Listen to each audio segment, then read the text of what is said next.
नमस्कार। जय श्री राम। ओसामा को टिकट मिल गया भाई। क्या बात है। ओसामा को आरजेडी ने टिकट मिल गया। ओसामा ओसामा जी ओसामा जी शहाबुद्दीन जी के पुत्र हैं और लालू प्रसाद यादव जी ने बिहार में सुशासन रखने के लिए ओसामा जी को टिकट दिया है। दानापुर से रीत लाल यादव जी को टिकट दिया है। आप लोग मान के चलिए कि ये सब सुशासन के प्रतिनिधि हैं। ओसामा जी की आयु को देख करके ठीक ठाक अगर आप कैलकुलेशन करने बैठेंगे तो इनके नाम के पीछे का कारण भी आपको समझ में आ जाएगा।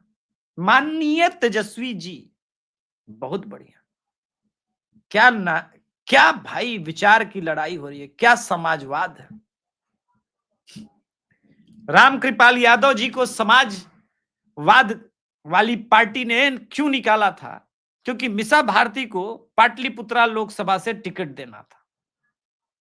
आज रामकृपाल यादव जी को टिकट मिला बीजेपी से, दानापुर से, लोकसभा चुनाव हारने के बाद भी। ये वो रामकृपाल यादव जी हैं जिन्होंने लालू प्रसाद यादव के परिवार को तब संभाला जब लालू प्रसाद यादव चारा घोटाले के आरोप में जेल गए। देखिए, विचार कीजिए आप लोग। आज कहां से ये देश कहां पहुंच गया। ये लोग जो राजद वाले हैं, कांग्रेस वाले हैं, संघ को क्रिटिसाइज करेंगे, बोले सांप्रदायिक। इन्होंने कभी इंडियन मुजाहिदीन को, ओसामा बिन लादेन को, तालिबान को क्रिटिसाइज किया? अब कहेंगे कि भाई तालिबान के साथ तो भाजपा वाली सरकार डील कर रही है। नहीं, भारत सरकार जियो पॉलिटिकल इवेंट में हो रहे बदलाव के कारण भारत सरकार इस वक्त अफगानिस्तान में जिसकी सरकार है उससे डील कर रही है। दोनों का अंतर और तात्पर्य समझ लीजिए। लेकिन डरने की बात वहां है जब एक दूर अफगानिस्तान से आए हुए व्यक्ति को देवबंद के मुसलमान वेलकम करते हैं और एक सुदूर गांव में लोहा पीटने वाला भी मुसलमान उसे अपना समझ लेता है। कितनी खतरनाक परिस्थिति है। मैं बार बार कहता हूं, बिहार को बांग्लादेश बनने से बचाने का यह चुनाव है। या तो इस बार ये हिंदू समाज चुनाव जीत करके अपने आप को बचा लेगा, क्योंकि अगली बार तक डेमोग्राफी चेंज में अगले 5 साल के अंदर वो काम हो जाना है। नरेंद्र मोदी जी लगातार कह रहे हैं डेमोग्राफी चेंज पर हम लोग अटैक करने वाले हैं। तो या तो बिहार बच जाएगा या बिहार पूर्वी पाकिस्तान बनने के राह पर चला जाएगा। कम से कम खुले में जिस प्रकार के सेकुलरिज्म का ज्ञान लोग देते हैं वो कितने बड़े दरअसल सांप्रदायिक लोग हैं ये दिखता है। चंदा बाबू के बेटे लालू प्रसाद यादव और उनके परिवार को क्यों याद नहीं आते? ये प्रश्न उनके मन से पूछना, उनसे कोई पूछ ही नहीं सकता। कौन पत्रकार पूछेगा भाई? जब पटना का एसपी, सिवान का एसपी, डीएम, पूरा सिस्टम चंदा बाबू को न्याय न दिला पाया तो कौन पूछेगा? अंततो गत्वा न्याय, पोएटिक जस्टिस हुआ। अच्छा है, अच्छी बात है।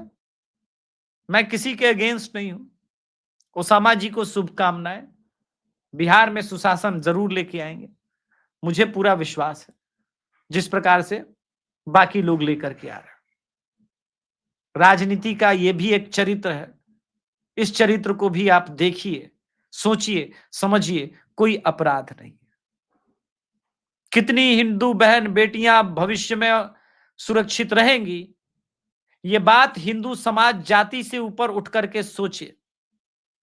क्योंकि बंगाल में दुर्गापुर का इंसिडेंट देखने के बाद भी और आरोपियों को नाम के कारण जिस प्रकार से बचाया जा रहा है, ये सब देखने के बाद भी ये सब हो रहा है, तो परिस्थितियां बहुत गंभीर हैं।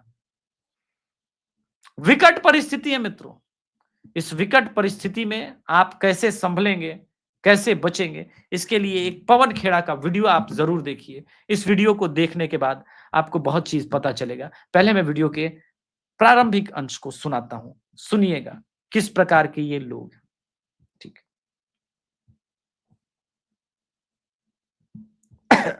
जहां बचपन में हम सुबह खेलने जाते थे तो दादी कहती थी कि उस मोहल्ले के पार्क में मत जाना। क्यों नहीं जाना? बोले वहां शाखा लगती है। तो क्या होगा शाखा लगती है? तो मैं बच्चा था, पूछते थे, बहस करते थे। बोले नहीं, बच्चों को खराब कर देते हैं। ये बात मुझे कल तक नहीं समझ में आई थी, माफ कीजिएगा। मैं सोचता था कि वो जहर दिमाग में डाल देते हैं, मानसिकता खराब करते होंगे। कल जब मैंने ये पढ़ा तो समझ में आया कि बच्चों को खराब कर देते हैं क्यों बोला जाता था। पवन खेड़ा साहब, मुस्लिम लीग के साथ गठबंधन तो सेकुलर है ना? पवन खेड़ा जी, इधर इधर पॉलिटिकल सटायर के अंकल से बात कीजिए ना, अभिषेक तिवारी से। मुस्लिम लीग सेकुलर है, एसडीपीएफआई के साथ गठबंधन करके बैठे हैं, सेकुलर है। हाँ, हिंदू बहन बेटियों की इज्जत खराब हो जाए तो हो जाए, मगर हम कह दे तो सांप्रदायिक है।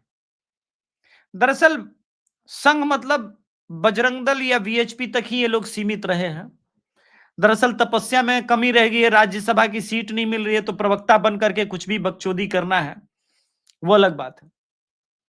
मैं अपनी भाषा के लिए क्षमा नहीं मांगूंगा, मैं पहली बार बोल रहा हूं और मैंने सही भाषा का प्रयोग किया है। भाई साहब, एक बात बताइए, सरस्वती शिशु विद्या मंदिर गए हैं?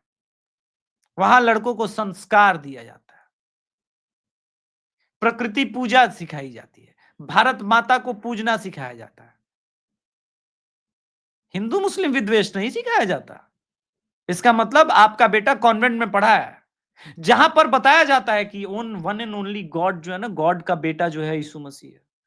जहां पर सेंटा आया खेला जाता है, तब तो आपको तकलीफ नहीं होती। कहां से होगी? आपका बेटा भी तो हो सकता है संभवतः, बहुत लोगों को हिंदुओं में भी सेकुलरिज्म का कीड़ा है, लाल बंदर बनाना है। सेंटा आया, आता कोई नहीं है, काल्पनिक पात्र है, काल्पनिक चरित्र है। खैर, मुझे कोई दिक्कत नहीं है, मैं अपने परिवार को वहां तक नहीं जाने दूंगा। संघ के विचार में भारतीयता है। जो लोग भारत के विरोध में है वो संघ के विरोध में है, जो लोग पाकिस्तान के समर्थक हैं वो संघ के विरोध में है, जो पाकिस्तानी है वो संघ के विरोध में है, जो कंगलिस्तानी है वो भी संघ के विरोध में है। और कमाल की बात है कि कंगलिस्तानी भारत में आकर के रुपया पैसा दे करके फर्जी आधार कार्ड, फर्जी वोटर कार्ड भी बनवाते हैं, क्योंकि मिशन लंबा है। और मिशन लंबा क्यों है? मैं कोई भी बात हवा में तो कहता ही नहीं, उसके पीछे तो लॉजिक होता है, कारण होता है मेरे पास, और मैं उसका कारण के साथ अभी प्रत्युत्तर दूंगा आपको। पवन खेड़ा जी रुके रहिएगा। डेमोग्राफी का असर कैसे दिखता है आप इस वीडियो में देखिए। यहां पर आर्मी के लोग ही अपनी ही जमीन को लेने के लिए अब परेशान है। Telangana government reportedly allocate 2500 square yards in Shaikpet for a Muslim graveyard through Waqf board, but the Indian army intervened and claiming this land is defense property. ऐसे ये कौन सा कानून और कौन सा सेकुलरिज्म है? एक नहीं, अभी कई दूंगा, अभी तो न्यूज में देना शुरू कर रहा हूं, आप लोग देखिएगा। पूरा उड़ीसा उस दरिंदे के कारण उबल रहा था। उस दरिंदे का नाम जो है मोहम्मद सद्दाम हुसैन, उड़ीसा पुलिस ने गिरफ्तार किया। उड़ीसा में कटक वाला जो मामला हुआ। लेकिन सेकुलरिज्म पे बात करते हैं। जल्द ही मुसलमान मुर्शिदाबाद को एक्सटेंडेड बांग्लादेश बना करके, ये अभिषेक तिवारी या संघी आदमी नहीं है, कांग्रेस का नेता है पवन खेड़ा जी। देखिए, कांग्रेस का नेता है। जल्दी ही मुसलमान मुर्शिदाबाद को एक्सटेंडेड बांग्लादेश बताकर मांग करेंगे। वहां उनकी आबादी पहले से 70% है। इसके बाद मालदा और दिनाजपुर की भी मांग रखेंगे। मेरी बात याद रखना। क्या स्थिति आ गई? क्या स्थिति आ गई? अगर आपको लगता है तो बस इतना ही, नहीं रुकिए, मैं हर चीज दिखाऊंगा। ममता बनर्जी जी ये कर रही हैं। अब सुनिए खतरनाक। आईआईटी रायपुर के छात्र, पढ़े लिखे, सैयद रहीम अदनान अली, 36 छात्राओं की एआई तस्वीर, डीप फेक, अश्लील तैयार की और उसके आधार पर एडिटिंग टूल्स का यूज करके छात्राओं की झूठी छवियां तैयार की। अब अरेस्ट हो गया है ये जनाब, अरेस्ट हो गए। ये लगातार हो रहा है। आपकी बहन बेटी कहां सुरक्षित है? अब आगे बढ़ते हैं। यहां पूरी सेना बन गई केरल में भाई साहब। 100% लिटरेसी सार, सार 100% लिटरेसी। हम तो कह रहे हैं कि गाजा और इजराइल और फिलिस्तीन का सीज फायर इसी कारण हुआ है सर। भारत की इंडियन आर्मी के अलावा एक सेना बन गई, वो भी इस्लाम के नाम पर। क्या डेमोक्रेसी है सर, क्या बात है। अगला देखिए, अगला वाला। और Waqf board claim over 404 acres of land in Manabum Coast, Kerala. Over 600 families in Manabum protested against Waqf Board claim. Now Kerala High Court, सुनिए क्या बोला है, ruled that Munamam land is not a Waqf property, called Waqf claims is land grabbing tactic. मेरे नहीं judgement है, Kerala high court के हैं। Pronunciation में चूंकि मलयालम शब्द है मुनामम बम, तो इधर उधर हो सकता है, लेकिन नाम यही है, ऑलमोस्ट ऐसा ही। चलिए असम पर आते हैं। ये ट्वीट है हेमंता बिश्व शर्मा का। गंभीरता समझिए। 1971 में हिंदू 72%, मुस्लिम 24%, 1991 67%, 28%, 2001 64%, 30%, 2011 61%, 34%, 2021 प्रोजेक्टेड 2021 57%, 38%। नोआखली याद आ जाएगा, याद आया नोआखली। अब आते हैं सेकुलरिज्म, संविधान। तालिबान के लोग बहुत बड़े साहब। अफगानिस्तान, केरला और वर्तमान की केरला सरकारों में महिलाएं पर्दे के पीछे पड़ रही हैं। क्यों भाई? लगता है हिंदू महिलाओं को भी हिजाब पहनना पड़ेगा। बांग्लादेश में हो ही रहा है, बोला मुस्लिम देश है। क्या बात, क्या बात। हिंदू किसको किसको चुनेगा, क्या क्या करेगा, अभी क्या क्या देखना बनता जनाब। अब जो शिवम त्यागी ने बात कही है वो तो डेडली बात है, डेडली डेंजरस बात है। बंगाल के 37,945 गांव में से 8,000 गांव में एक भी हिंदू नहीं बचा, सब खाली। वाह, क्या डेमोक्रेसी जनाब, कैसा डेमोक्रेसी। और ये सारी चीजें आपकी खतरनाक। अब लेकिन ये वाला न्यूज मैं आपको सुनवाता हूं, बहुत जरूरी है सुनना। थोड़ा दर्शकों को भी सुनिए, दर्शक भी सुने इसको। और दर्शकों, अगर आपको द अभिषेक तिवारी शो का राष्ट्रवादी विचार पसंद आता है, अच्छा लगता है, तो चैनल को सब्सक्राइब करें। और अगर आप भी सेकुलरिज्म के चक्कर में पूरे भारत में हिंदुओं को मिटाने वालों में से हैं, तो सर ये चैनल तो आपके लिए नहीं है, क्योंकि सत्य तो रोका नहीं जा सकता। सुनिए। मेरा नाम तनवीर आलम, ग्राम इसकपुर, पाकुड़ जिले में आधार कार्ड बनाने के लिए फर्जी दस्तावेज का उपयोग किया जा रहा है। आधार कार्ड बनाने वाले बाईपोस्ट सेंटर में फर्जी दस्तावेज जैसे जन्म प्रमाण पत्र, पासपोर्ट, अंक पत्र, pan card, voter ID card सहित अन्य दस्तावेज आधार कार्ड बनाने वाले खुद ही तैयार कर रहा आधार आईडी में अपलोड करते हैं, जिसमें एक बड़ा गैंग काम कर रहा है।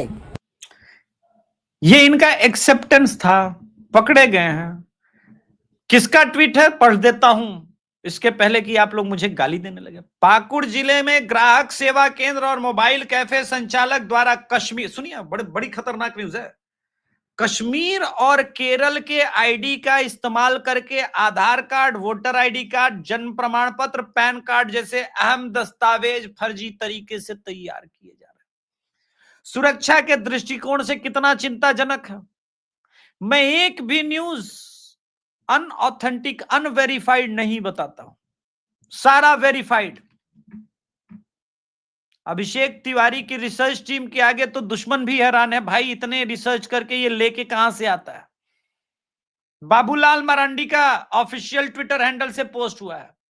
इन फर्जी कागजातों के सहारे होने वाले दुष्परिणाम का अंदाजा इस बात से लगाया जाता है कि 2019 और 24 के बीच संथार परगना और कोल्हान मंडल के कई मतदान बूथों पर मुस्लिम मतदाताओं की अप्रत्याशित रूप से वृद्धि हो गई है। सोचिए, बांग्लादेशी अब भारत में सरकार बना रहे हैं अप्रत्यक्ष रूप से। नहीं, देश ऐसे ही सेकुलरिज्म से जीतेगा भाई, ठीक है। इसलिए नरेंद्र मोदी जी का ये जो प्लान है, डिटेक्ट, डिलीट और डिपोर्ट, बहुत जरूरी हो गया है। अगर ये काम नहीं हुआ इस देश में तो ये देश ही नहीं बचेगा, और ज्यादा समय नहीं है।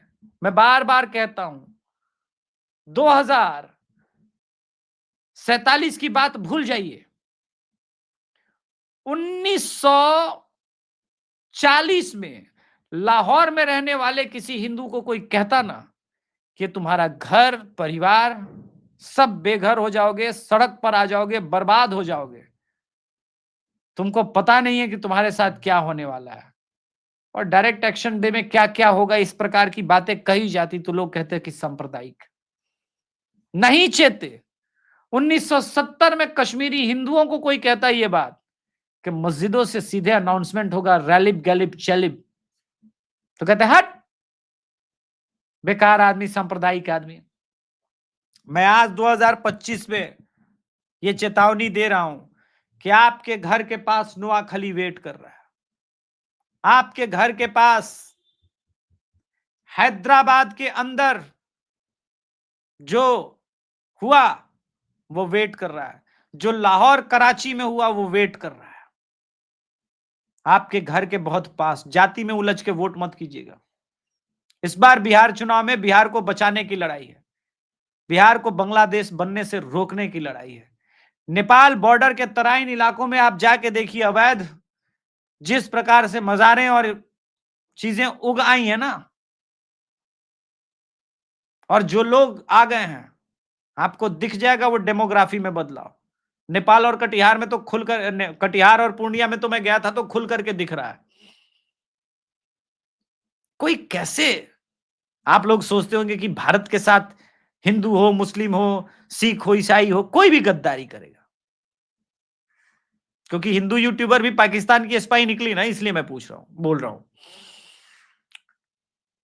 देखिए, कुछ लोग पैसे से बिकते हैं, कुछ लोग पंथ और मजहब के नाम पर। मजहब में बाउंड्री नहीं है। पाकिस्तान भी उनका अपना है, इंडोनेशिया भी उनका अपना है, सब अपना है। भारत जैसी चीज कोई एग्जिस्ट ही नहीं करते उनके लिए। बाउंड्री नहीं है, उम्मा है। सत्य बोल देता हूं तो लोग कहते हैं कि भाई इतना कड़वा नहीं बोलना चाहिए। क्या करें, अरे क्या करें। अपने आंखों के सामने अपने परिवार का, सबका भविष्य बर्बाद होते देखें। वाह, नहीं ठीक है। आगे देखते हैं। एक कश्मीरी मोहल्ला में लव जिहाद का मामला है। बड़ा क्लासिक केस है गुरु। ओहो, ये लोग कहेंगे कि होता ही नहीं है, हम दिखा रहे हैं with document, with evidence. Kashmiri मोहल्ला लखनऊ का है। बच्ची की उम्र 17 साल। फरहान हुसैन नाम का लड़का, जो इस लड़की में कई हिंदू लड़कियों के साथ लव जिहाद के मामले में सक्रिय पाया गया था, उनका वीडियो बनाकर घर में चोरी करवाता था, अश्लील वीडियो वगैरह एआई से एडिट करके। और फाइनली एक नाबालिग बच्ची के साथ होने वाले लव जिहाद ने कड़ी कार्रवाई कर ली और फरहान पकड़ा गया, सारा पोल खुल गया, एक साथ 32 लड़कियां। अब एक चरित्र सर प्रशांत किशोर का नहीं खोलेंगे तो मन नहीं लगता, क्योंकि प्रशांत किशोर भी तो पार्टी में है। हा मजलूमों की आवाज प्रशांत किशोर। अभयकांत झा को टिकट दिए हैं। जरा पढ़िए ये लोग कैसे लोग हैं जो लोग प्रशांत किशोर के प्रचारक हैं। सुनिएगा क्या लिखा है, यही है अभयकांत झा जी। अब मैं उनकी स्क्रिप्टिंग पढ़ाता हूं। श्री अभयकांत झा जी भागलपुर के सबसे बड़े वकीलों में से हैं। मुस्लिम समाज के लोगों को इनके बारे में जानने की जरूरत है। हाँ, मैं भी बता देता हूं। 1990 के भागलपुर दंगे में 850 से अधिक मुसलमानों के मुकदमे लड़े। जब लालू प्रसाद यादव सदन में खड़े होकर के आरएसएस का बचाव कर रहे थे, तब वकील साहब मजलूमों के साथ खड़े थे और उनको न्याय दिला रहे थे। मजलूम एक तरफा मुसलमान कैसे हो सकते हैं? मजलूम तो उस दंगे में हिंदू भी थे। ऐसे लोग झा नहीं हैं, ऐसे लोग ब्राह्मण नहीं हैं। ये सब योगेंद्रनाथ मंडल हैं, जो पाकिस्तान के पहले कानून मंत्री थे और अपने परिवार के साथ यहां गुमनामी में मरे, लेकिन पाकिस्तान बनवा के हिंदुओं के माथे पे वहां के दुर्भाग्य लिख दिया। इसलिए कहना तो पड़ेगा ही ना, सत्य तो बताना ही ना पड़ेगा, क्या करें। अब आप कहेंगे कि आज कितना सारा न्यूज देंगे भैया। अरे न्यूज ही न्यूज है न्यूज ही न्यूज है। अब जरा आप इस मासूम बच्चे को देखिए, आप कहेंगे कि भाई इतना मासूम बच्चा कैसे कोई अपराधी हो सकता है। 20 वर्षीय करण की असद ने अपने दोस्तों के साथ मिलकर के हत्या कर दी, क्योंकि वह उसके फेसबुक पोस्ट से नाराज था। दरवाजे से खींचकर करण की इतनी बेरहमी से हत्या की गई। पहले ईंट से कुचला, फिर उसके 12 वर्षीय भाई के सामने मौत के घाट उतार दिया। हत्या करने वाले का हिम्मत देखिए, खुद थाने पहुंचा और थाने के नल पर जाकर के खून से सने हुए हाथ वगैरह धोए। फेसबुक पोस्ट में क्या था? आई सपोर्ट मोदी, बस इतना ही। क्या सेकुलरिज्म है, क्या कानून है। चंदा बाबू याद आ गए यार, चंदा बाबू के बेटे याद आ गए। कमाल है। अब भी अगर आपको लगता है कि ये सब कमाल नहीं है, तो भाई मैं क्या बोल सकता हूं। पर एक बात याद रखिएगा, इतिहास जब लिखा जाएगा तो उन सेकुलर हिंदुओं का इतिहास अलग से लिखा जाएगा। इस देश को बर्बाद और इस देश की बर्बादी का कहानी लिखने वालों के लिए मैं बोल रहा हूं, बहुत सोच समझ के वोट कीजिएगा, बहुत सोच समझ के वोट करने की जरूरत है। वोट जाति के नाम पे नहीं, देश, राष्ट्र और सनातन के नाम पे कीजिएगा। खुल के मैं कह रहा हूं, आज अगर आप चूक गए तो पूरी तरह से चूक जाएंगे। धन्यवाद। जय श्री राम। हर हर महादेव।